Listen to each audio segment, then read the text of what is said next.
अकेले में ज्यादा भटकता है मन, गलत विचार आते हैं, लेकिन हमें अपनी भावनाओं पर काबू रखना चाहिए। देवी पार्वती और शिव जी से जुड़ी कथा है। देवी सती ने देह त्याग दी थी और सती के वियोग में शिव जी ध्यान में बैठे हुए थे। एक दिन शिव जी के पास हिमाचल राज और उनकी पुत्री पार्वती पहुंच गईं। हिमाचल राज के मन में था और पार्वती जी भी चाहती थीं कि मेरा विवाह शिव जी के साथ हो जाए, लेकिन शिव जी तो तप कर रहे थे। सती के बाद वे दोबारा विवाह करना नहीं चाहते थे। आप यहाँ तप कर रहे हैं, यहाँ आपका ध्यान रखने वाला कोई नहीं है। मैं चाहता हूँ कि मेरी पुत्री पार्वती यहाँ रहकर आपकी सेवा करे। पर्वतराज हिमाचल राज ने शिव जी से कहा, मुझे इस बात की जरूरत नहीं है।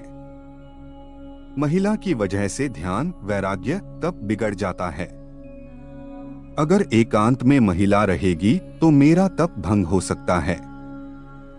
इसलिए आप मुझे क्षमा करें और अपनी पुत्री को यहाँ से ले जाइए। शिव जी ने हिमालय राज को जवाब दिया। हिमालय राज और शिव जी की बातें देवी पार्वती बहुत ध्यान से सुन रही थीं।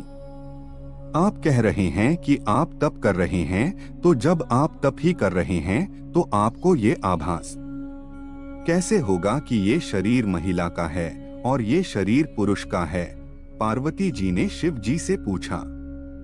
देवी पार्वती की ये बात सुनकर शिव जी हैरान हो गए, क्योंकि देवी ने बात बहुत बुद्धिमानी की कही थी। देवी, आपकी बात सही है, लेकिन मेरी बात भी सही ही है, शिव जी ने कहा।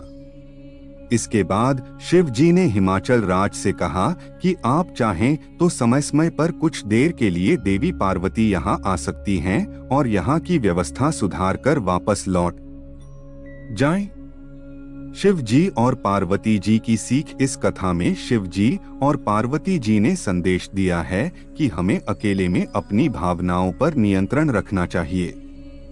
अकेलेपन में ही व्यक्ति की भावनाएं गलत दिशा में भटकती हैं, बुरे विचार जागते हैं।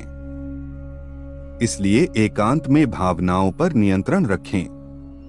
जो लोग पूजा पाठ, तप और अध्ययन ध्यान करते हैं, उन्हें पूरी तरह एकाग्रता के साथ डूबकर ये काम करना चाहिए, तभी मन गलत दिशा में नहीं भटकेगा।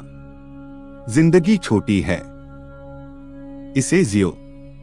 डर स्वाभाविक है, सामना करो। स्मरण शक्ति शक्तिशाली होती है, इसका इस्तेमाल करें। वह करो जो सही है, वह नहीं जो आसान है।